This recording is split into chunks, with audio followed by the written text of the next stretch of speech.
stuff. So presenting this morning, I'm talking about the program I talked about last week called Out of the Box. Now, we're struggling with out of the box and outside the box. And one of the reasons why I struggle with out of the box and outside the box is because when you talk about where you are in life, the challenges you have, we talked about the city of Las Vegas and water issues. So if we look at that, those guys really need to get out of the box. They really need to figure out what they can do to have sustainable water, right? But all they can think of right now is how can we get more water into Lake Erie? They've got to do something a little bit on the different side, right?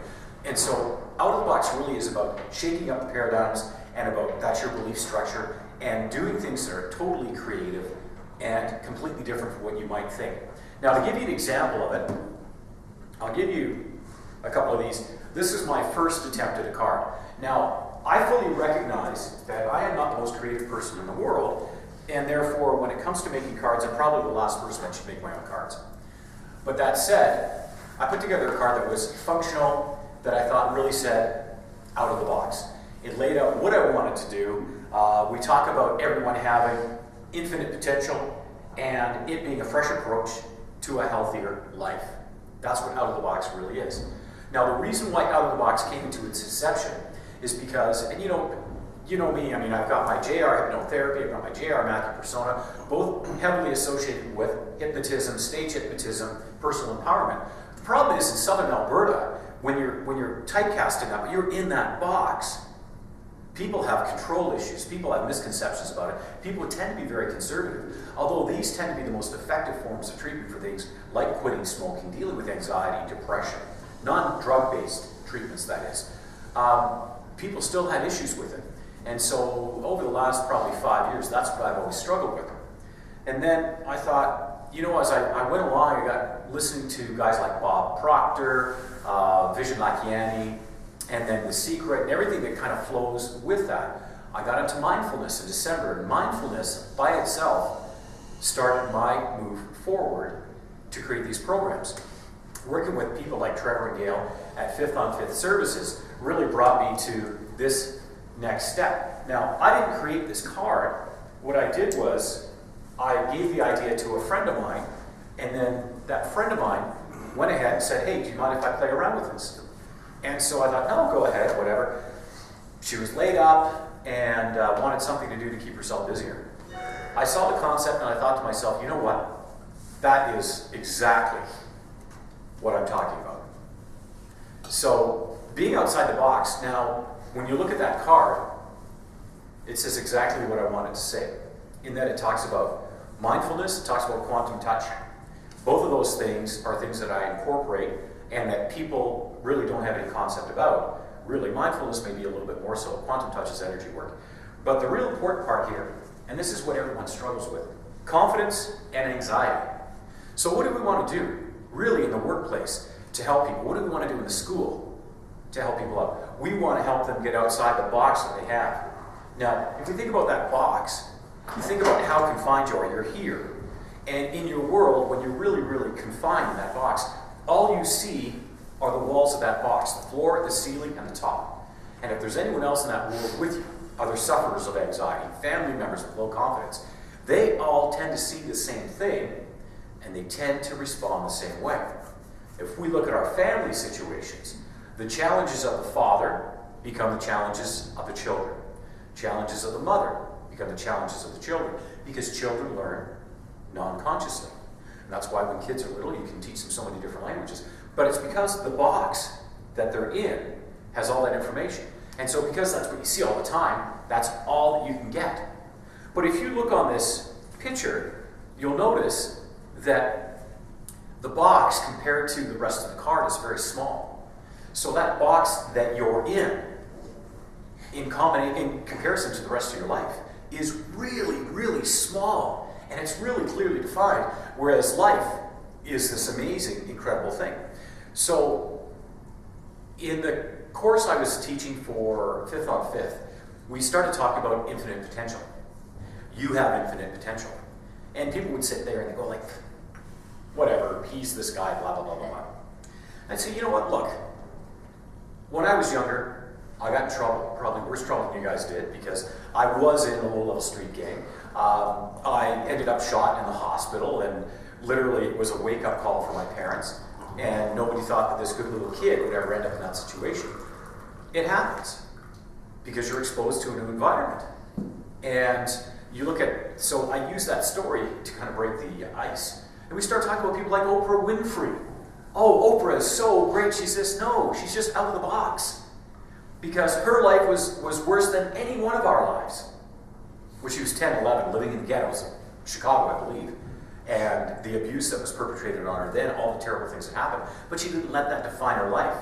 She got out of the box. When she got out of that box, she made a pact with herself to go forward and just do great things.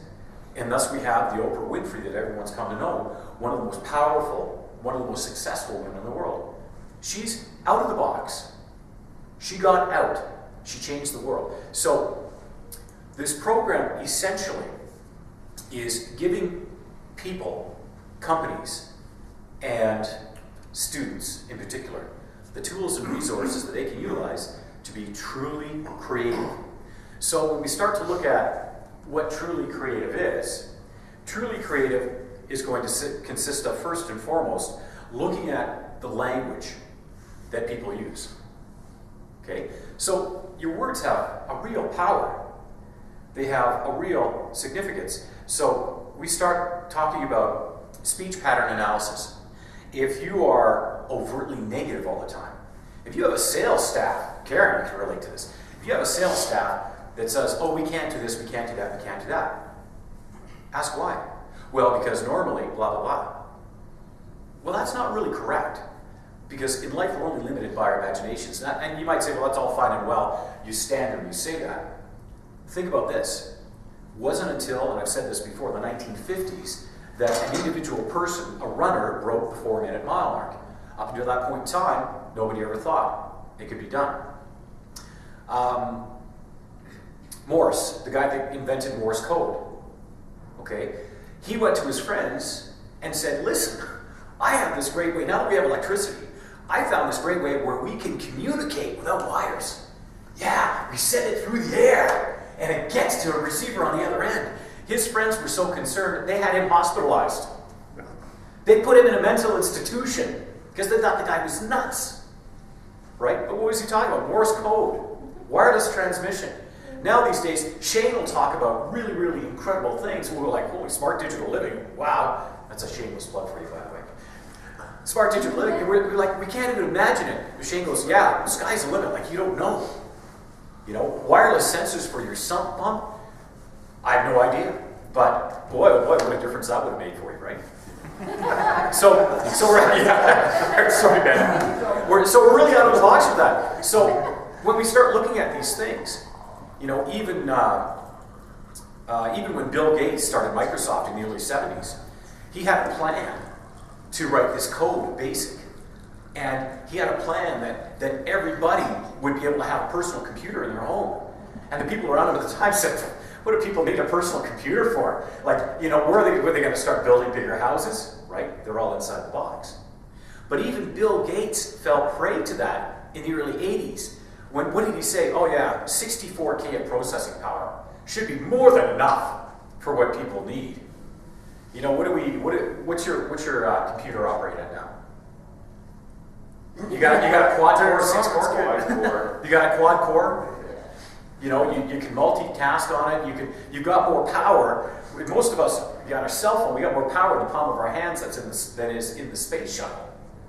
It's incredible. So when you start thinking about this, go back to the sales again. And the sales guys that say, you know, well, it's not possible, we can't do it. There was probably a time, and Trevor would be able to relate to this, when PDR was thought to be maybe not as efficient as could be. Painless dent repair. Because they're like, well, no, if we just do it this simple way, if we just pop this out simply like that, we won't make enough money. Or it'll be too fast and efficient, or no, there'll be imperfections or something like that. But they found a way to make it work really well, right? But there was a time that they wouldn't do that. So it changes all the time. So if you look at kind of where we are, if you were to sit here at this moment and just say to yourself, you know, what am I capable of? We all make changes in our lives. You know, Jamie with Locomotives Group made some changes. Goes from the Crow's Nest Pass to Lethbridge. You know, consolidates the office space and everything like that, makes things run more efficiently. So that ultimately you can expand things more, right? You can be more hands-on and really make your workplace more efficient. And do more hands-on. Yeah, more hands-on. Well, but it gives you better peace of mind and it helps things to be less stressful. But ultimately that means if it's less stressful, you have a greater creative process. Right? And there was probably a time when you thought you needed to be in Salmon Arm, the Crow's Nest Pass, and Lethbridge because you needed to cover that area. Now you look and you're like, hey, wait a minute, we're a big company. Charlton and Hill. You know, you don't need to be everywhere, but you need to be in the right places. So, you know, how you use that information you have then becomes really, really important. You know, so how you apply that. So, in this moment of now, you start thinking about what you're capable of. Look at the limits that are placed on you. Now, when it comes to confidence and anxiety reduction, I always like the individual to actually be able to sit, relax, and just think about these things because right now, forget about the past. It's got no control over you. So, Greg, when it comes to being truly creative with a new project, maybe with Trevor's project, and you got to think on it for a couple of minutes or whatever, what do? Take a break. Sit down, you twirl your pencil, or you know, just go sit on the edge of the roof and kind of watch everything just kind of go by. And you take a moment to relax because fishing works better. Fishing works better. Absolutely right. That's right. Sorry, I forgot. That's your thing. Fly fishing, right? There's usually beer involved. Yes. But either way, it's yeah. There's no such thing as a beer. Either way, it's very relaxing. What you're actually doing at that point in time is you're relaxing. And you're getting yourself in a mind state where you can be truly creative. Because that mind state is produced by you not being tied to reality. In the sense of the reality of the job, reality of the things you need to fix. We talk about oil and gas right now. It drives me nuts that the province of Alberta, everyone talks about, oh, oil and gas, and, you know, holy smokes, it's so bad for the province. Well, think of it this way. We are not a province that is defined by oil and gas. We can't be. Because there's not one person here that works in oil and gas. Although we do support services. Absolutely. I do counseling, therapy services for a lot of people that are in the oil and gas industry. But we are not defined by that. We are technology. We are repair, rebuild. We are services. We are financial. We are the products that promote. We're everything. We're the people that provide the education and the know-how so that people coming up in the marketplace can get those jobs. We're so much more than that. So when people start saying, well, it's the gas economy's gone, the oil economy's gone, and they look at Alberta, they say that, can you imagine how bad the province would be if everyone got inside that box? We'd be hooped. Right? But there are people out there doing that. And they forget, we have a vibrant, diverse economy. So, to a point. To a point, absolutely. But we'll only get dragged down as much as we allow those people to. Right? Okay. So, when you start talking about limits, there is a case in point. Exactly what JD said. To a point. Right? Well, that shows you where your box is. Right? And that's based on what you see around you. And somebody who's more intimately affected by that is definitely going to have that box. And that box can be a little bit smaller. Once you identify that, though, does it need to be there? I mean, really, what's realistic? There was probably a point in time when welding was just done a certain way, or metal fabrication was just done a certain way, new technology came out. Plasma, gas, mixtures, things like that changed things and fundamentally impacted Charlton and Hill. CarStar, technology, you guys do training all the time because things change, right? There are better ways of repairing, better materials. But if you stayed in the box of the when did you get into CarStar? CarStar or auto body in general? Auto body in general. 88. So if you stayed in the mindset of 1988, where would you be now? It's still in a small town. Yeah. Probably underneath a 65 Mustang. Not a bad place to be. But at the same time, when you think about it, right, look at how things have changed. So, you know, when you look at that scenario, things have to change, right? You have to get out of the box. And where we find that people don't change, you know, I always talk about Lethbridge being a little bit on the conservative side because religiously they're in the box. Even in my clinical practice, I have clients that will send their people to see me, but they won't come themselves. They'll send other people, but they won't come themselves because they have religious concerns. But I'm here to say, look, hypnosis may or may not be used in my practice as far as the client's concerned. Because if the client doesn't want it, why would I give it? And I'm so much more than that. I'm so much further out of the box than people actually realize. And that's what brought this up.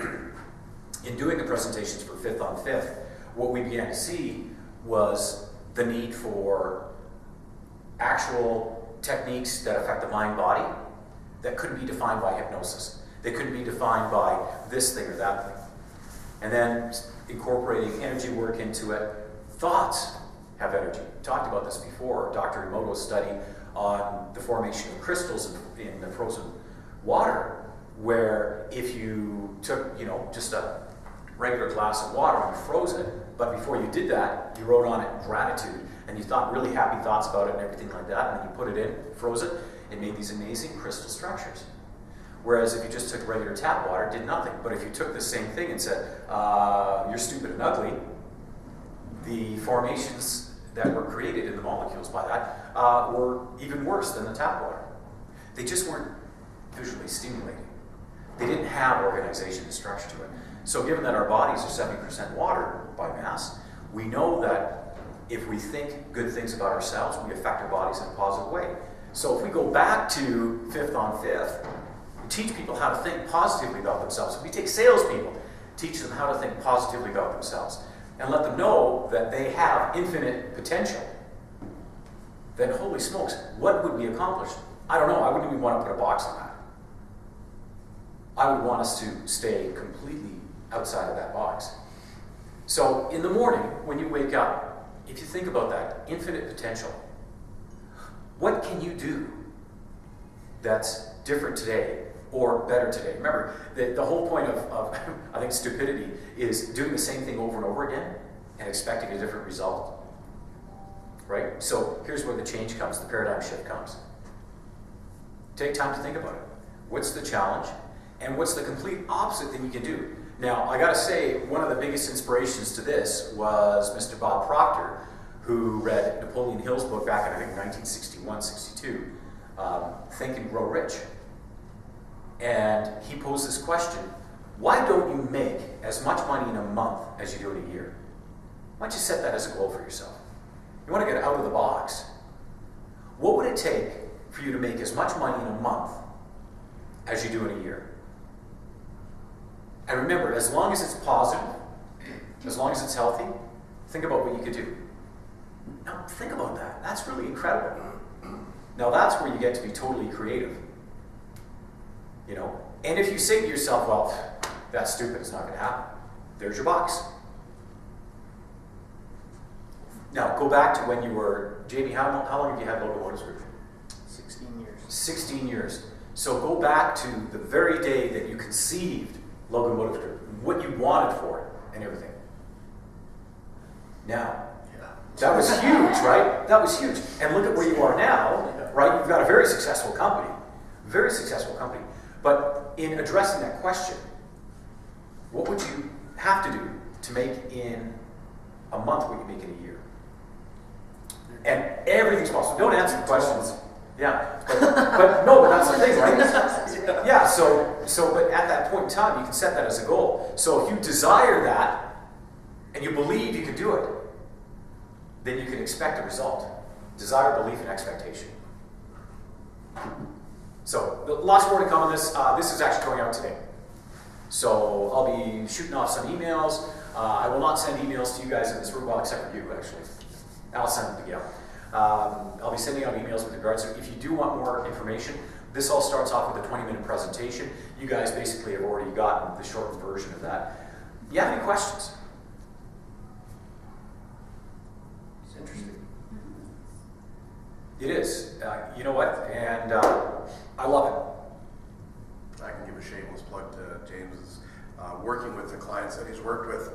They're usually the ones who are who have a problem not only getting a job but keeping a job. So it's that they put themselves, if you don't mind me using your phrase, inside of their own box, and they just can't see beyond it. And we've seen some very good outcomes that they're now saying, you know what, I'm not above any job and I'm not below any job. I am who I am, and I'm going to try for bettering myself. And they're really working on it. A lot of them have come back and they're doing quite well.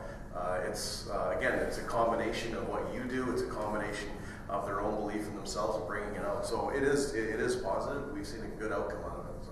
Excellent. Thank you very much. I appreciate that. Part of that, too, is the understanding when we talk about building confidence, reducing anxiety, is that no person is better than anyone else. You look at the Bill Gates of the world, you look at the Oprah Winfrey's, every single person in this room has more education than they do. You're not better than them because of your education. They're not better than you because of their wealth. They've just had a different focus. So really, out of the box is about changing your focus and really helping you develop what we call a well-formed plan so you can move forward. Desire, belief, and expectation. And it slays me to know that Napoleon Hill wrote this book back in 1937. Desire, belief, expectation. And in coming across it now and looking at things like The Secret, you'd never make those connections, right? People look at The Secret and they read those things and think, oh yeah, that's all fine and well, but doesn't really apply to me. Or they try it but they don't get the results. Well, they might have desired it, but they didn't make it a life passion. Charlton and Hill, when they started, life passion all the way. You don't make a company that big without having a life passion. Your passion, Jamie, you don't build that without that passion, desire, and then belief, that unwavering belief that yes, this is going to happen. I believe it. I believe it so strongly that it's here now. And that belief is the same belief when you're doing say for example, if I was doing a stage hypnotist show, when I tell somebody that they're the most incredible singer in the world and they grab the mic and they start singing, and obviously they're not the most incredible singer in the world, but it's the best they can be at that moment, and they firmly believe it, and they go forward, and nothing else matters. They live their life at that moment in time as if. And that's your brain's ability to believe and bring things into the here and now. And that's the basis of anxiety on the negative side and confidence on the positive side. So, that said, any more questions? Anything else? Any curiosities? I thank you very much for your time. By the way, you know what's really cool about this? Once you are exposed to something, once you learn something, you can never unlearn it. You'll take it, you'll modify it, you'll go forward, and at some point in time, you'll be like, okay, let's get out of the box here for a second. What do we do? And that's a great thing.